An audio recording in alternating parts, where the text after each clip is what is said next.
Hey, this is Dave DeCamp from antiwar.com. This is anti-war news for Tuesday, September 3rd, 2024.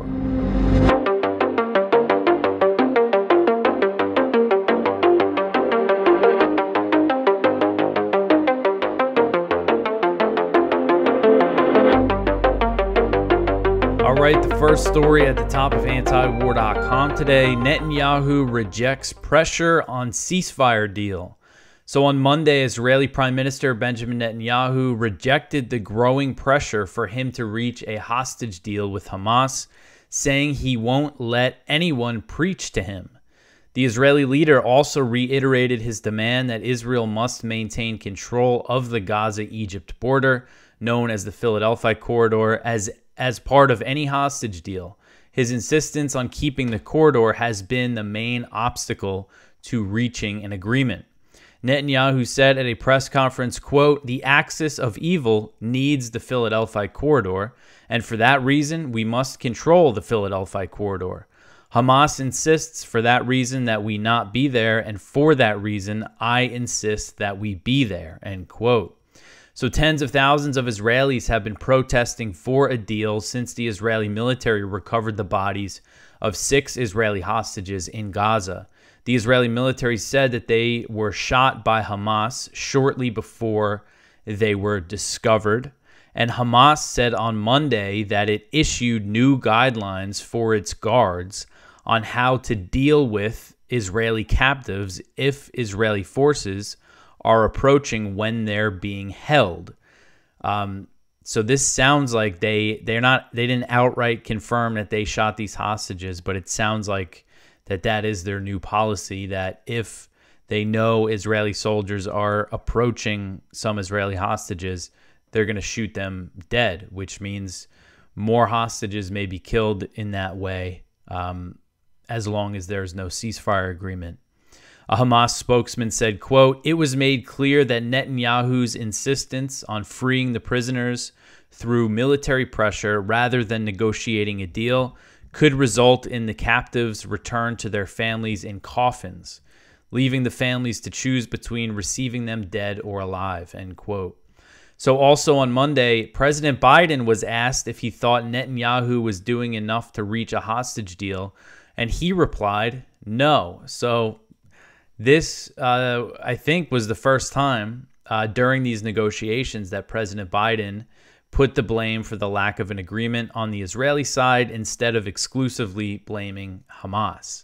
Of course, he's still blaming Hamas, but this is the first time I've seen him kind of call out Netanyahu.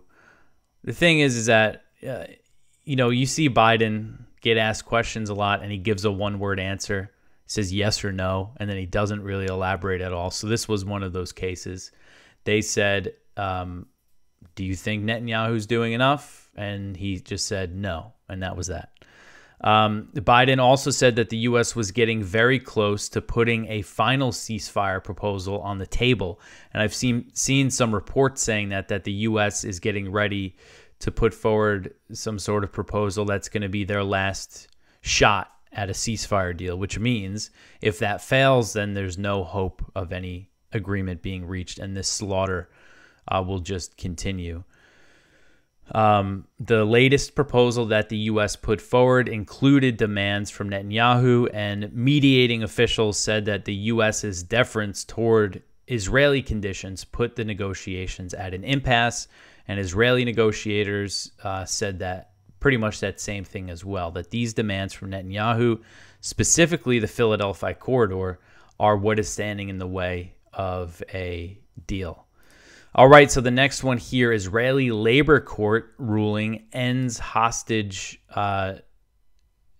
strike on the hostage deal. So Israel's labor court ruled on Monday to end a general strike that was called to pressure the government of Netanyahu to reach a hostage and ceasefire deal with Hamas. The court ordered the strike to be lifted at 2:30 p.m. local time, 3.5 hours before its scheduled end. Israel's largest labor union, the Histadrut, which called the strike, said that it would comply with the order. So this partial strike still disrupted services across Israel for the first half of the day. According to the Washington Post, the strike closed or delayed schools and universities, delayed departure flights for at least 2 hours, and closed some banks and malls. Doctors and nurses also walked off their jobs, restricting hospitals to emergency services only. So by ruling to shut the strike down, the court accepted the government's argument that the strike was political and not about the economy. And the labor union stance was that the government was damaging the economy by not accepting a hostage deal with Hamas. And the Israeli economy has been taking a real beating. The court's decision was a major victory for Netanyahu, who reportedly accused the workers participating in the strike of supporting Hamas. Of course, that's what he's going to say. According to Israeli media outlets, Netanyahu told his security cabinet that the strike was a, quote, disgrace. It's telling Sinwar, you murdered 6 people. Here we support you, end quote. The strike was declared after the Israeli military recovered the bodies of 6 Israeli hostages. And very important point here is that the hostage families are blaming Netanyahu for their deaths because he hasn't reached a deal, because he's been sabotaging the chances of a deal. That's what they said in their statement. And meanwhile, while this is all still going on in Gaza, the genocidal war continues. All right, so the next one here, Netanyahu's document of blood sabotages Gaza deal. So this is from the Cradle, and it is based on a report from Yedeth Aronoth, which is, I always pronounce that wrong, but it's a Hebrew language Israeli newspaper. And they had this report about Netanyahu's efforts to sabotage the deal. And this is kind of what I've pieced together over the past couple months following this closely. But it kind of confirms a lot of the things I've been saying. And we've had other confirmation of this as well. But anyway, I'll read from this story. Israeli Prime Minister Benjamin Netanyahu is responsible for the deaths of 6 Israeli soldiers who were killed while captives of Hamas because he sabotaged a Gaza ceasefire agreement that would have led to their release. Yedeth Aronoth reported on September 2nd, which was Monday. The Hebrew newspaper reported that, according to a senior Israeli security official, Israel submitted a proposal for an agreement in May that would have returned the Israeli captives and led to a ceasefire. However, after Hamas agreed to most of its terms, the prime minister decided to back out of the deal. To do so, he ordered a new document to be drafted in July, which included clarifications to the first Israeli proposal. According to the senior security official, the clarifications included major new conditions meant to sabotage any chance of an agreement. The conditions included the demand that Israeli troops be allowed to continue occupying the Philadelphia corridor, the strategic strip of land along the Gaza-Egypt border.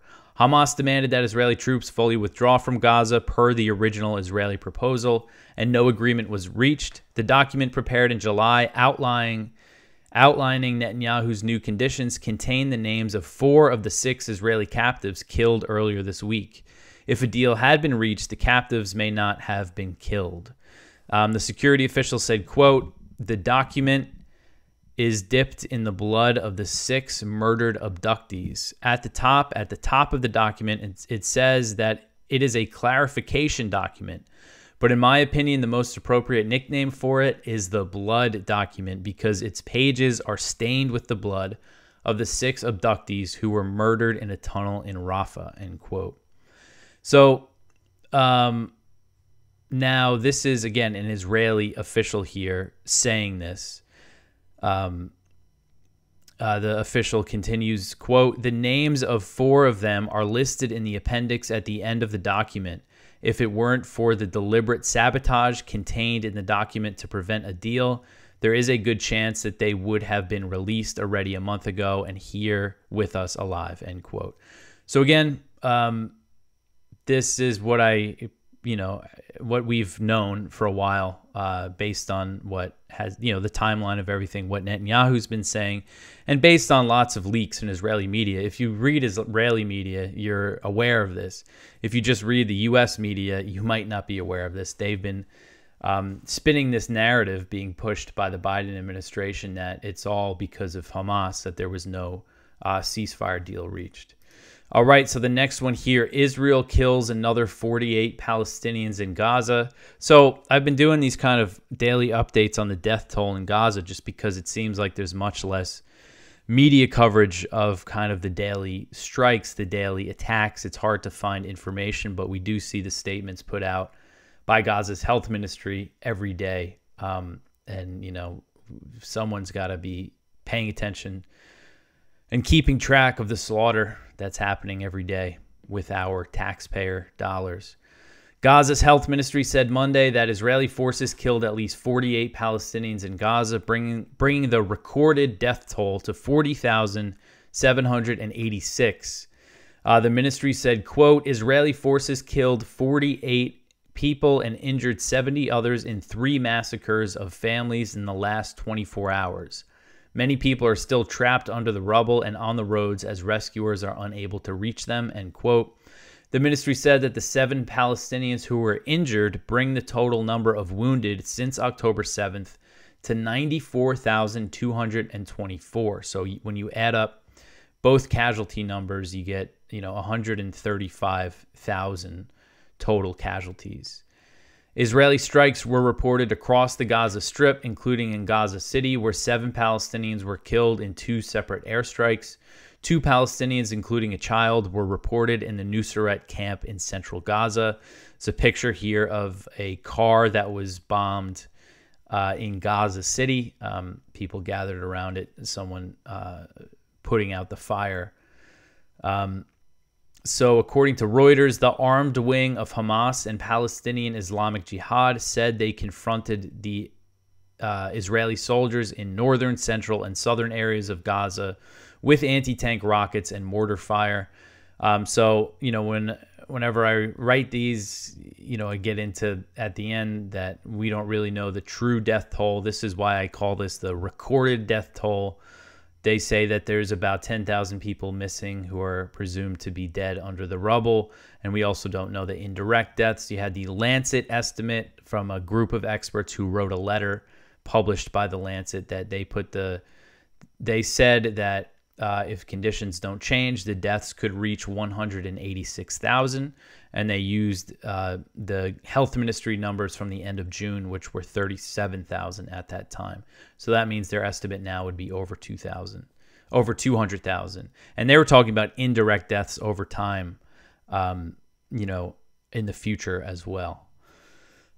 All right, so the next one here, the UK suspends some arms exports to Israel over Gaza war crimes. So the UK announced on Monday that it has suspended some arms export licenses to Israel over concerns the weapons are being used to violate international law in Gaza. Foreign Secretary David Lammy announced the decision, which suspends 30 out of 355 export licenses for Israel and covers components for military aircraft, including fighter jets, drones, and helicopters. So just a fraction of the export licenses, but it seems like the idea is to take away the things that will facilitate the bombings.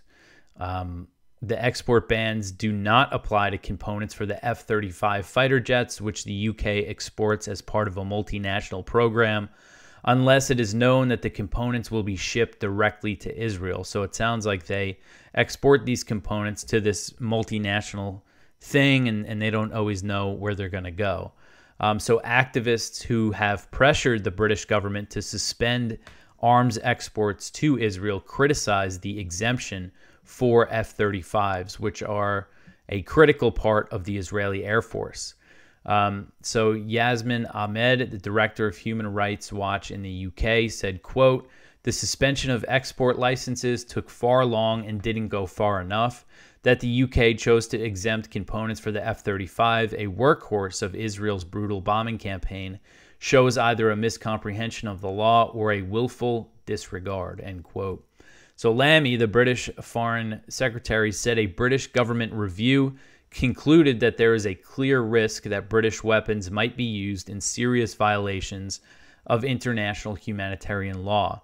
He also claimed that it hasn't been verified that Israel has violated international law, despite the mountain of evidence of Israeli war crimes that has emerged over, nearly 11 months of this. The U.S. has similar foreign assistance laws that prohibit military aid to countries that will use it to violate U.S. or international law. And the State Department has claimed, they did a report claiming that, Israel is probably violating the law with our weapons, but we don't have any evidence to prove it. So we're just going to keep sending them weapons. And that determination allowed the military aid to continue to flow. So real shameful stuff there from the U.S. State Department. All right, so the next one here. Israel continues assault on West Bank's Jenin. This article is from the New Arab. Israeli forces continued their deadly assault on occupied West Bank cities on Monday, with the violent raids entering the sixth day and focused on Jenin. Israeli soldiers stormed the village of Deir Abu Daif east of Jenin early Monday and detained 2 young men.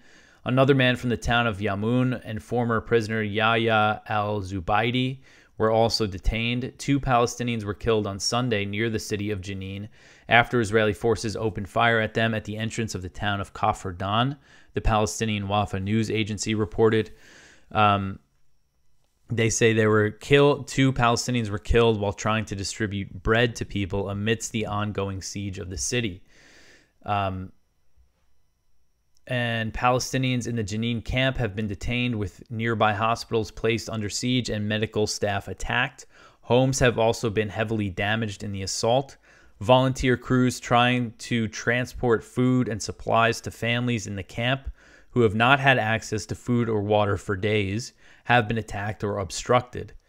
Electricity has also been cut off throughout the Jenin camp since the start of the raids, with telecommunication services also affected. The large-scale offensive has destroyed key infrastructure, including roads and homes, with Israeli forces saying that they are carrying out counterterrorism operations. And Palestinians maintain that this is an attempt by Israel to push them out of their homes because they're purposely targeting civilian infrastructure.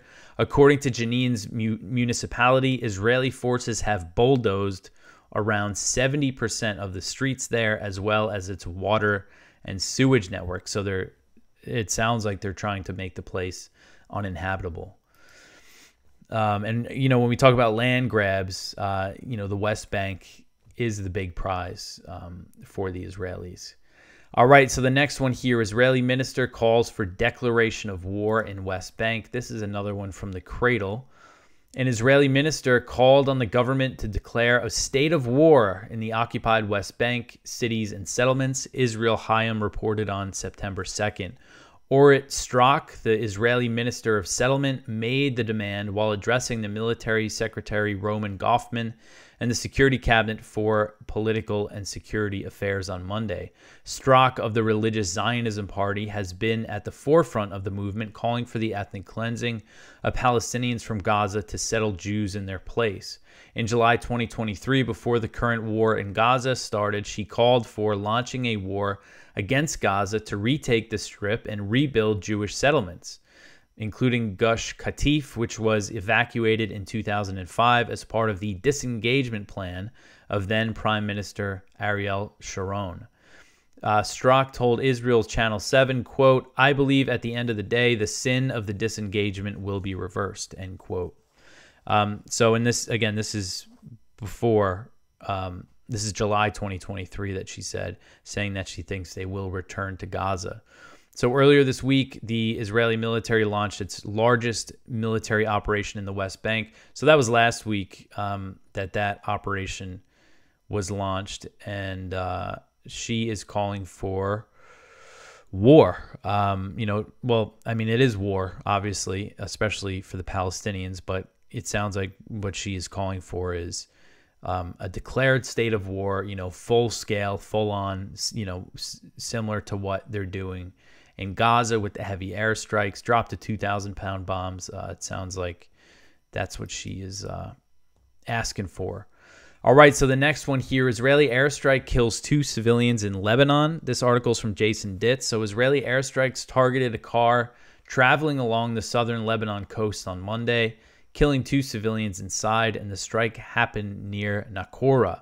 One of the slain was identified as an employee of a cleaning company that contracts for the UNIFIL peacekeeping force. That's the UN peacekeeping force. The man was driving at the time of the attack, and the passenger, also killed, was identified as his cousin, who was visiting his family in the area. UNIFIL confirmed the incident and was deeply critical of the Israeli attack, saying, quote, "Attacks on civilians are a violation of international humanitarian law," end quote. The organization added that it deplores the numerous civilians injured or killed in recent strikes. Israel did not comment on the killing and gave no indication as to why the car was targeted.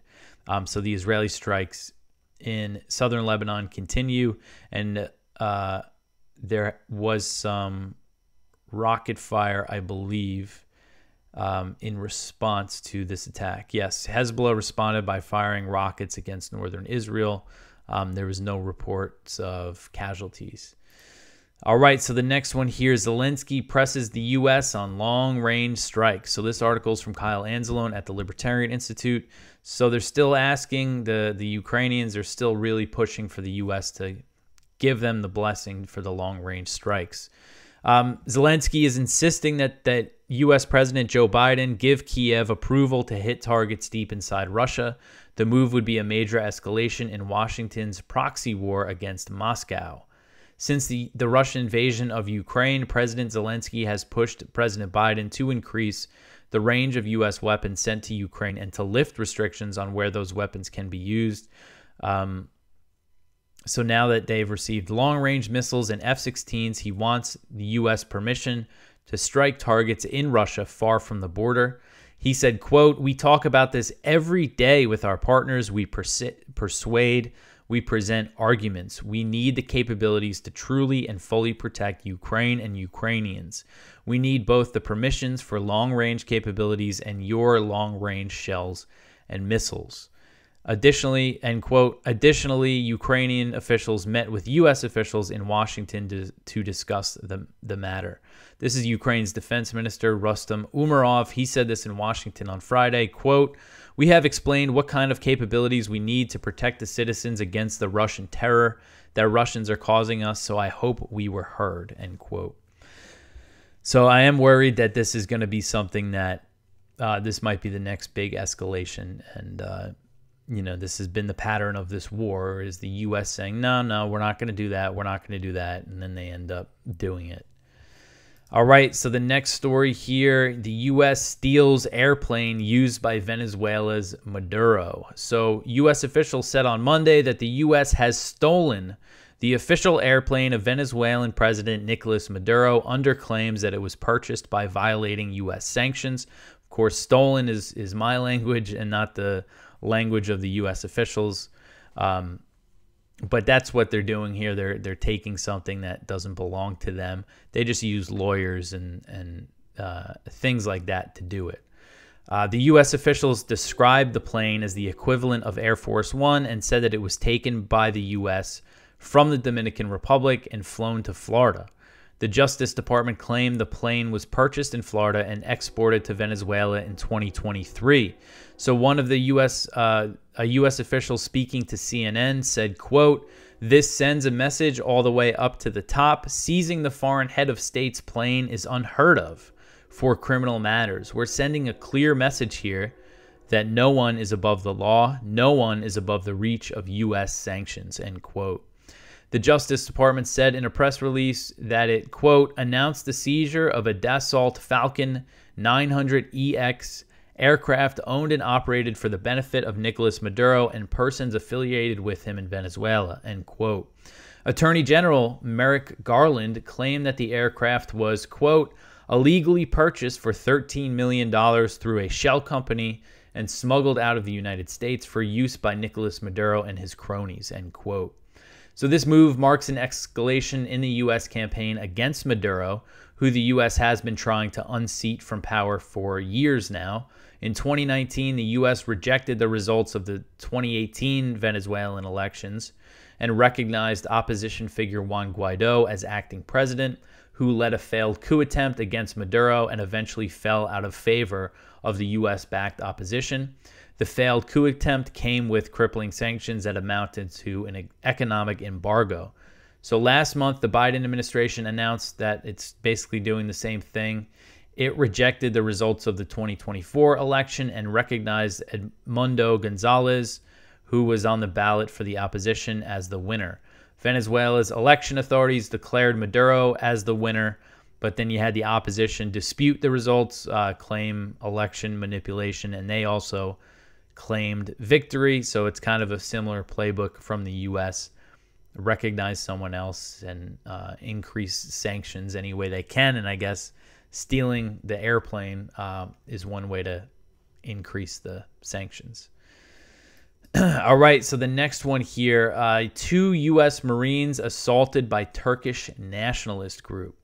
So on Monday, 2 U.S. Marines were attacked by a Turkish nationalist youth group in the Turkish port of Izmir in an incident partially motivated by U.S. support for the Israeli slaughter of Palestinians.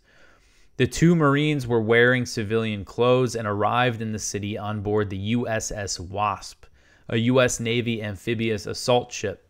Turkish authorities responded to the attack and arrested 15 suspected assailants. The U.S. Embassy in Turkey wrote on X, quote, "We can confirm reports that U.S. service members embarked aboard the USS Wasp were the victims of an assault in Izmir today and are now safe. We thank Turkish authorities for their rapid response and ongoing investigation," end quote. So the 15 who were arrested were all members of the Turkey Youth Union, or TGB, which is an offshoot of the Nationalist Fatah Party. TGB wrote on X, quote, "No one will be able to respond to the cries for help from U.S. soldiers. Your hands are stained with the blood of our brave soldiers and thousands of Palestinians. You will leave our lands," end quote. So they wrote that on X, and they posted a video of the incident. And this was going around on Twitter. There's all these claims that U.S. troops were abducted in Turkey because you see this man who is apparently a U.S. Marine get a hood put over his head by a group of guys, and then another one runs up to defend him, and that's really it. It's a pretty short clip, so it's tough to really know what happened after that confrontation. But so there's another man in this video who's shouting and saying, "We are the Turkish youth. We are the Youth Union of Turkey. They put a sack over the head of our soldiers in 2003 in Soleimani. I'm probably pronouncing that wrong. Soleimania. That is a city in Iraqi Kurdistan, where back in 2003, U.S. troops detained a group of Turkish soldiers and placed hoods over their heads. So that's why they were using the hood. You know, this really goes to show that all these incidents overseas that seem so distant from Americans, like little, even things that might seem little, like that incident, you know, they had these Turkish soldiers detained for a few days. And it was humiliating for them. And, you know, people remember these things. So it's just interesting to see them yelling about that. But again, on Twitter, the group mentioned the Palestinians that the U.S. is helping kill. And this incident took place after the USS Wasp conducted drills with the Turkish military. And that drew criticism from opposition-linked media, since the U.S. warship is seen as part of a deployment to support Israel. So Turkish opposition-linked media was critical of that, because the U.S. did just deploy all these warships with the purpose of defending Israel. So anti-American sentiment is on the rise in the region due to the full-throated support for the genocidal campaign in Gaza and Israeli escalations in other countries. So as far as I know, U.S. troops getting attacked in Turkey is a very rare thing. I mean, the U.S. has had a military presence in Turkey for a long time. They are a NATO ally. I know they're much different than other NATO allies, but it goes to show there is certainly some anger growing over what the U.S. is doing. All right, so that is it for the news for today. Please go check out our viewpoints. One from Branko Marchteach, The Folly of Ukraine's Russia Incursion. One from James W. Carden, The Real Tragedy of Afghanistan. One from Dan Grazer and Lucas Ruiz, F-35, $2 trillion in generational wealth the military had no right to spend. That is completely insane that they spent $2 trillion on that. One from Ted Snyder, Has U.S. Supremacy Ended? And one from Joseph Solis Mullen, The Third Taiwan Strait Crisis and Its Enduring Lesson. So please go check all of that out. Go check out our blog and all that stuff. That is it for me for today. Please share this show. Tell your friends about antiwar.com. Like, subscribe, follow us on social media. All that stuff helps out. I appreciate everyone who comments. I totally forgot that today was Labor Day. I'm recording this late Monday night, but that kind of slipped my mind. So if you had the day off, I hope you enjoyed your long weekend. I'll be back tomorrow with some more news. Thanks for listening.